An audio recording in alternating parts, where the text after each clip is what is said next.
Hey, what is this? This is afternoon, right? Okay. Hey, good afternoon. I am in the Central Time Zone. Keith Andrews here, coming to you from downtown Houston, Texas.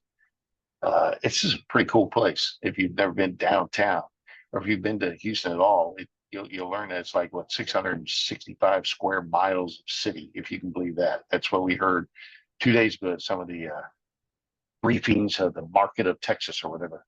But I'm here in Houston. This is our fall governance meetings of the CCIM Institute. We also have spring governance meetings of the CCIM Institute. So that's when we come together as volunteers. And it's just like our national government. We have subcommittees, committees, and then big committees, and we go on to the board meeting on the final day. So it's a lot of fun. I think SIOR is set up that same way too, right, Blair? And yeah, okay, cool. And so we got a couple more days here. There are some people in our company who are here actually because they're volunteers at the government level. Max Amidi's here. Calvin Wong is here. Josie Lynn has been showing up here because it is Houston. And there were some others of our people in our company here the last few days. Anyway, just want to tell you, it's been pretty fascinating. Uh, when you're part of an organization like a CCIM or an SIOR or I don't know, your specialty of multifamily, if you're part of the multifamily organizations that are out there in our commercial world, it's pretty cool when you come together every few months, or even if you haven't seen some people a year or two.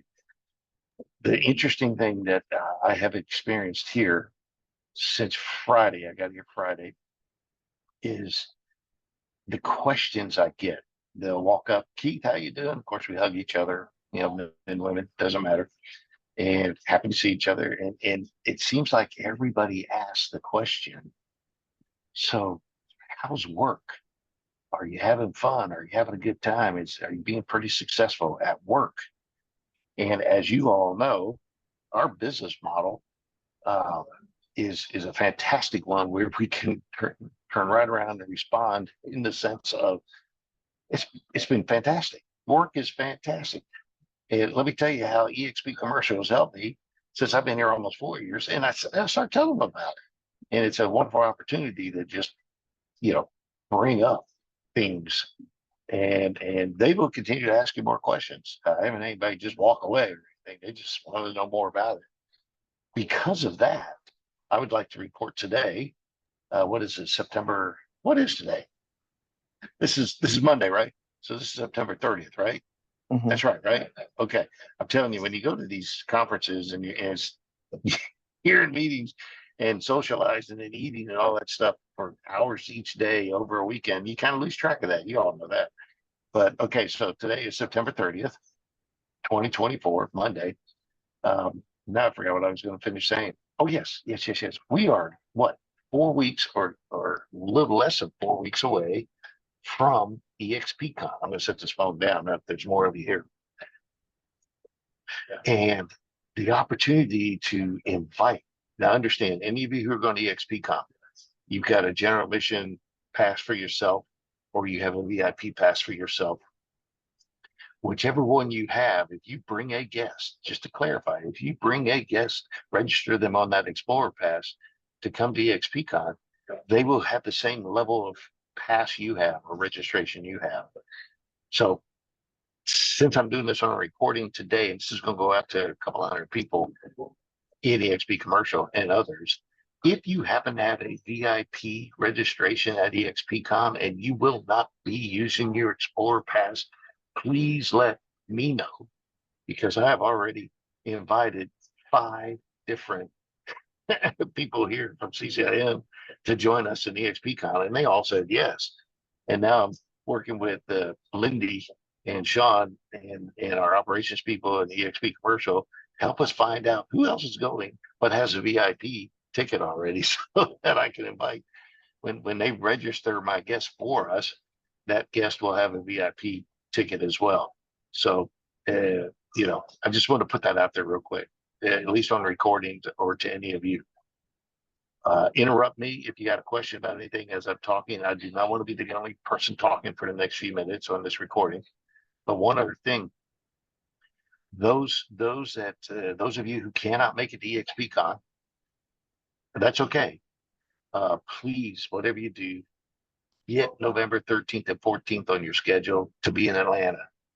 Hotels cost less, registration's a lot less. Right now it's $49 a head to show up. The registration will go to $79 a head on October 19th. That is the day the price changes. Guests can come at $35 a head, but it's up to you to register your guest or have them register. You got to give them that link. The hotel rooms are $125 a night, includes 2 breakfasts every day. You know, that $125 is a DoubleTree, which is a Hilton brand, and it is about a mile and a half from where we're doing our meetings at a nice construction facility. It's a great company that Eric and I do monthly meetings at for lunch and pitch. Why am I telling you to do this? We're going to celebrate 4 years of EXP commercial. It started the first week of November 2020. During that celebration, that evening of the 13th, 3 hours at least, there's going to be music, there's going to be food, there's going to be drink, but there's going to be a lot of us. Our icons will be there. Your leadership of commercial will be there. Your guests can be there that learn more about EXP commercial, because they're not going to make it into EXPCon. They need to be here at this one 2 weeks later, which makes sense. Did anybody get any questions, I'll thoughts? be there. Eric, I'll did be you there. say something? Oh, I'll you'll be be there. at Atlanta? Mhm. Oh, okay. And I know that we talked to some of your people, you know, if they want to show up and Yep. yeah, whatever. Okay, yeah, they can come to Atlanta as well. Yep. Questions, anybody, on what I've been talking about? We're Can you good. share the Jackie? link to register?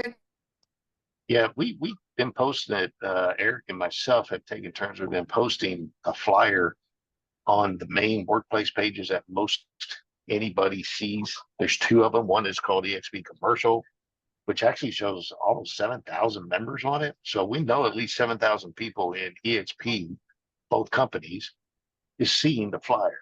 And then we also post on EXP Commercial Certified Advisors. And I know that Eric has posted on several other workplace pages over the last week or so. We will see the smiling face of Rich Enderlin on that flyer, because he is one of our key speakers during that time frame. And I'll retract again. On the 13th, that evening, is our celebration, and then the 14th all day is the in real life meetings, and it'll be great. Sean Murphy's planning to be there, Lindy be there, possibly John Laterno will be able to get this on his calendar and show up. He's, if you don't know that, go back into your EXP commercial newsletter you got last week and see who he is, and also see that there's a major connection. It was a commercial connection. They're going to start that up as soon, hosted by Sean, and Leo will be there, and John will be there, I believe, this coming Thursday, right? October 3rd. That's what you all saw, right? That was in the newsletter. So you might want to try to make that this week. Get to know a couple of your leaders you don't know yet. So any other questions on that? Can someone please forward me the newsletter? I still don't get it. So exp.world, go into that lobby and go chat with somebody. I guess I don't know who you Been chatted there, with tried before. that, but I will try again. Yeah, sorry. And Brittany, I guess, is your state broker there in Florida, so maybe she can help. Maybe she has somebody. I don't know. I don't know, Jackie. Uh, okay, so today I didn't have anything off the top of my head other than to talk about CCIM and the opportunities of being part of an organization, and how you can bring up something about what you've been doing at EXP Commercial when they ask that question, how's business? I mean, it really pays off quickly. It's a beautiful thing. People listen. So, and I'm hearing the buzz. You know, we're hearing a lot about EXP Commercial now. I mean, heard that over the last 3 days here at CCIM as well. So, yeah, we're growing. We're growing in the minds of everybody as well. So, all right.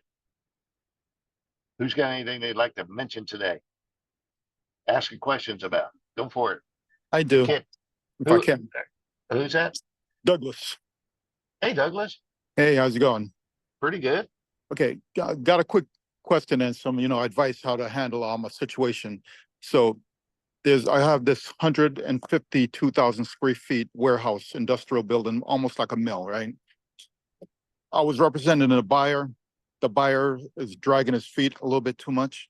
So I went to the seller because it's off-market property. I say, listen, let me market this thing for you. He says, no, no, no. I said, okay, listen, if I bring you a buyer, is commission available? I said, yes, yes, I'll insure.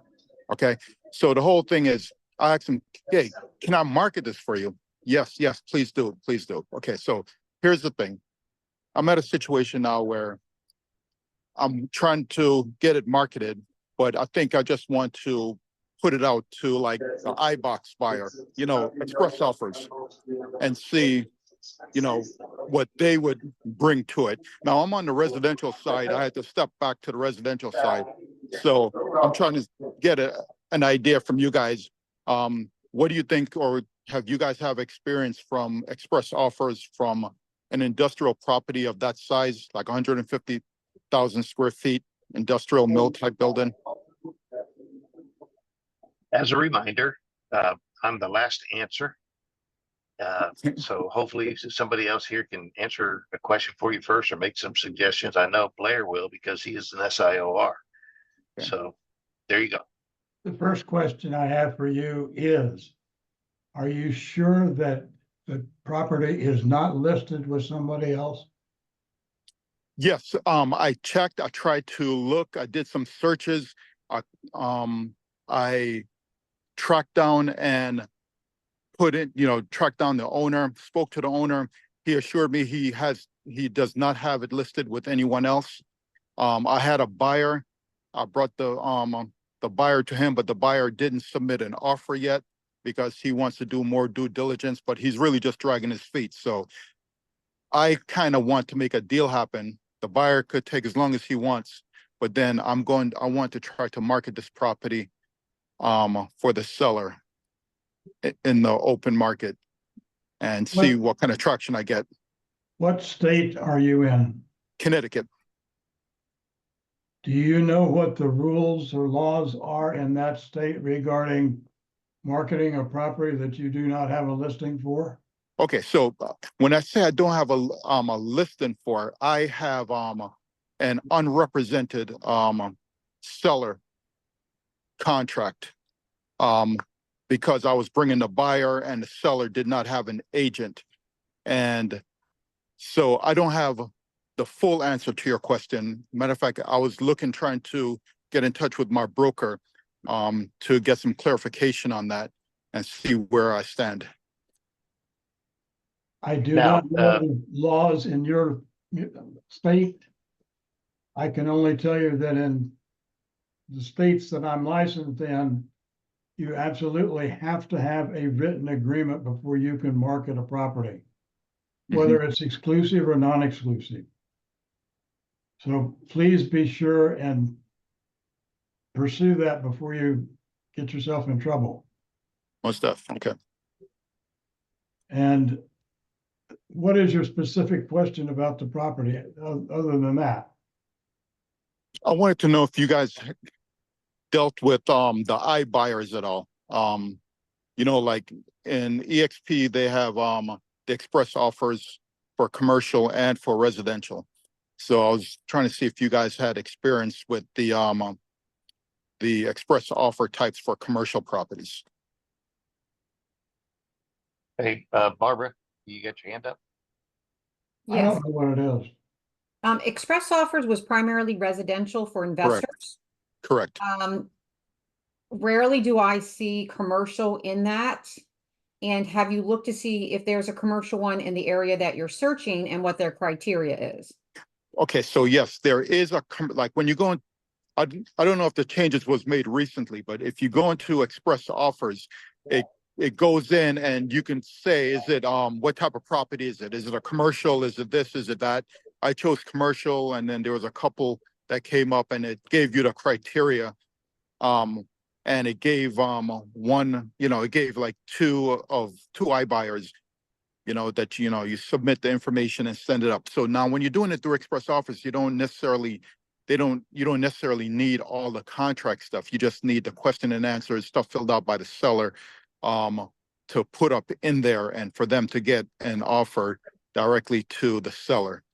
Yeah, I'm familiar with the iBuyer program or the Express Offers when it first came out with multifamily and investors and the boundaries and then who was in the zip code that you chose.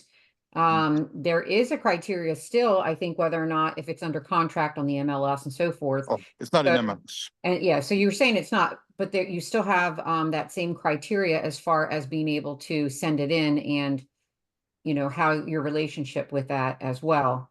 So and then also before putting it in, ask if you have that relationship with the seller, prepare them that they're going to have an investor type offer. I which did is- that, yeah. Okay, so I mean, I think you can go through that process and learn and whether something happens or not, but I don't see very much happening on the commercial side of that, especially something at that large size, but it might be a good learning experience. Yeah, that was the problem, the sheer size of the property, and but that's So what I was that brings up a couple of questions in my world. Does anybody else have anything to say to Douglas? Yeah, my question to you is, why wouldn't you refer that to a commercial practitioner? because I have been doing commercial work. I did a That few isn't commercial large size commercial properties like this. I just had to step back into the residential side for some speed and try to get some quicker transaction size. But I have been through the training, have been doing a few large size commercial properties. Not as much as you guys though. How many industrial sites have you marketed? Of that size, last year I sold one right down in Norwalk. This would only been like the third of something, anything close to this size. The other commercial properties that I've been working on were like just small warehouse type properties, a couple of retails and so forth. So And I strongly recommend that you get in touch with a commercial broker that is experienced in industrial, particularly when you have a property of 150,000 square feet. Mm-hmm. oh yeah, it's a whole different world. Yep. There's a couple of reasons for that too, Douglas. Being in realty, your E&O insurance limits you on the dollar amount you're covered in a transaction. And I'm guessing at 153,000 square feet, the dollar amount of that transaction is going to be a little above what your policy covers. And in the past conversations I've heard over the last almost 4 years in that category, I'm not really sure you guys can go buy additional riders, or if that comes straight out of your pocket, or what. I don't know, guys. Maybe somebody can answer that question. I'm just tossing it out there.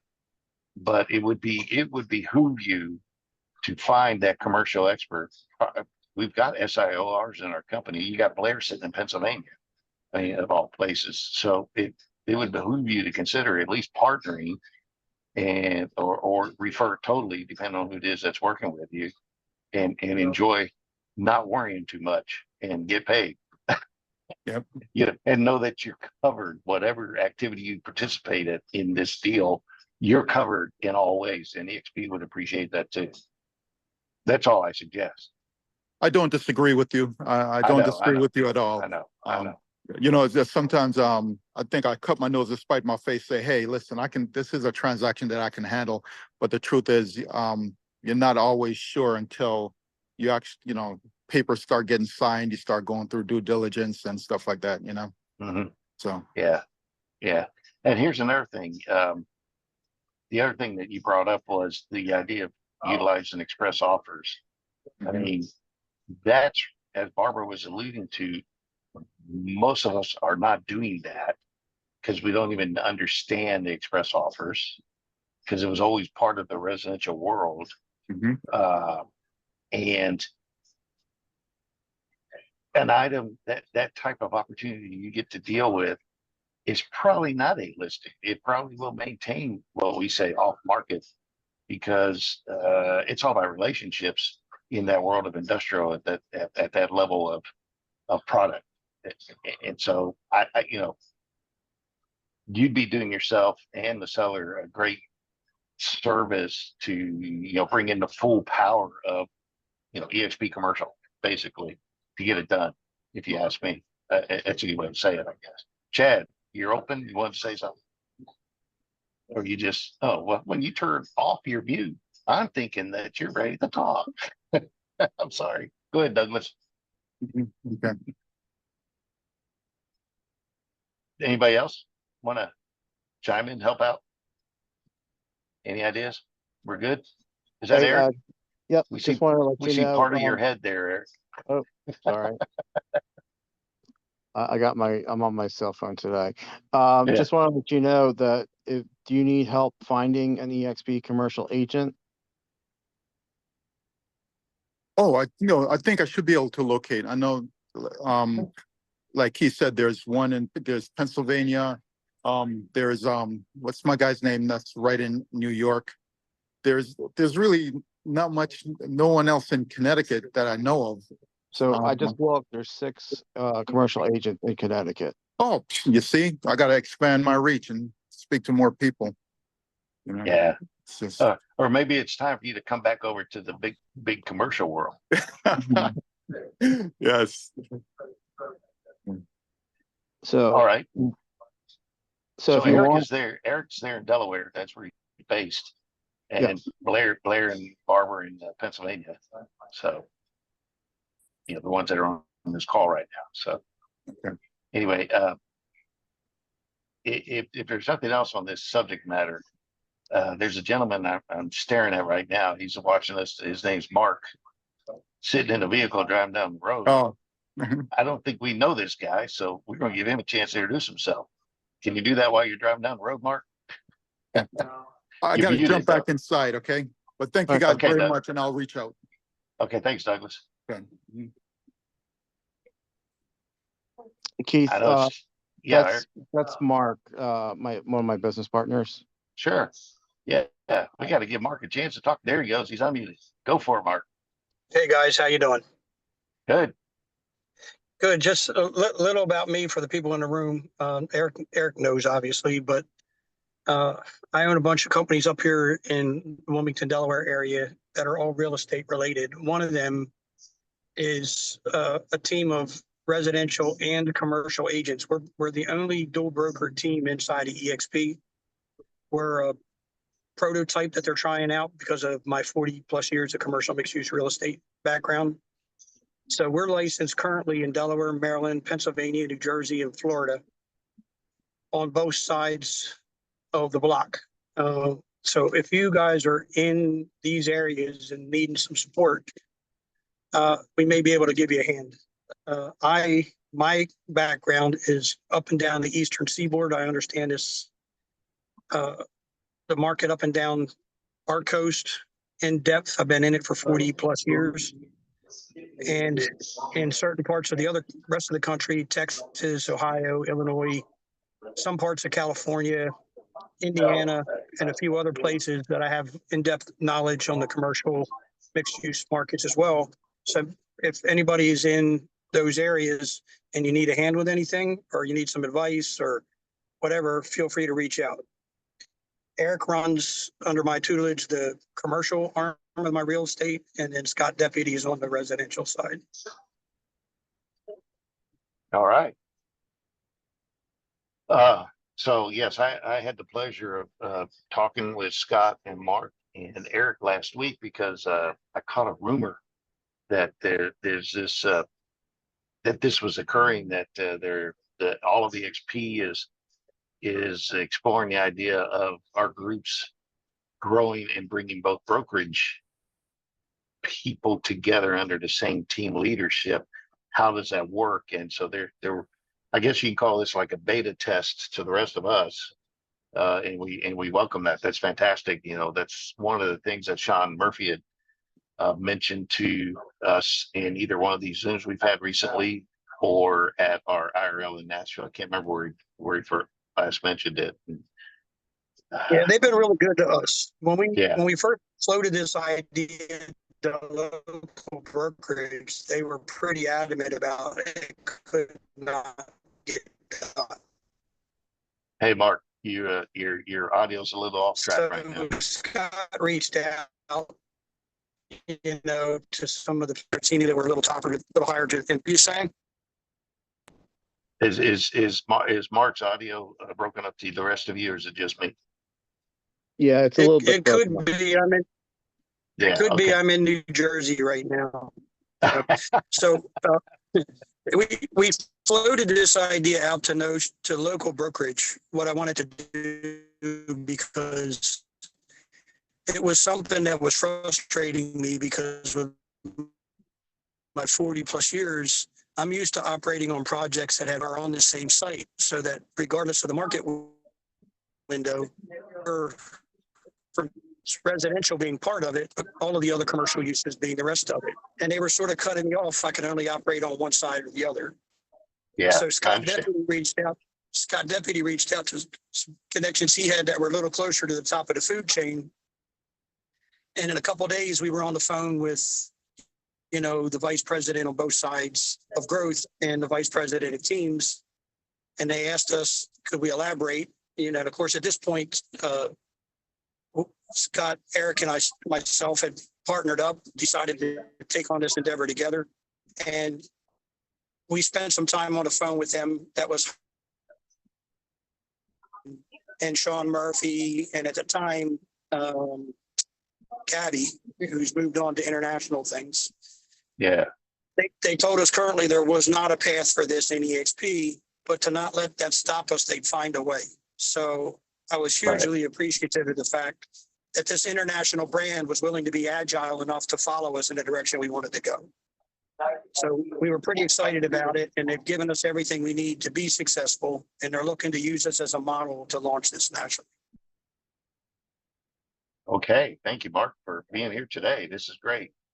Thank you. And as Eric was saying, it's very possible we might be able to meet you and some of your other people in Atlanta in November if we don't see you at EXPCon. Yeah. So, Scott and I yeah. will be at EXPCon in Miami. Cool. All right. So we'll have to make sure we connect. And then I'll be at Atlanta in November. Okay. All Oh, right. cool. All right. Anybody else got anything you want us to chit chat about? This is all on the recording. This way the rest of the world hears about it too. So, while we're recording. Anything? Okay. We don't have to stretch this out for 45 minutes. I'm okay with that. We can end the recording now. Okay. So Well, let me go.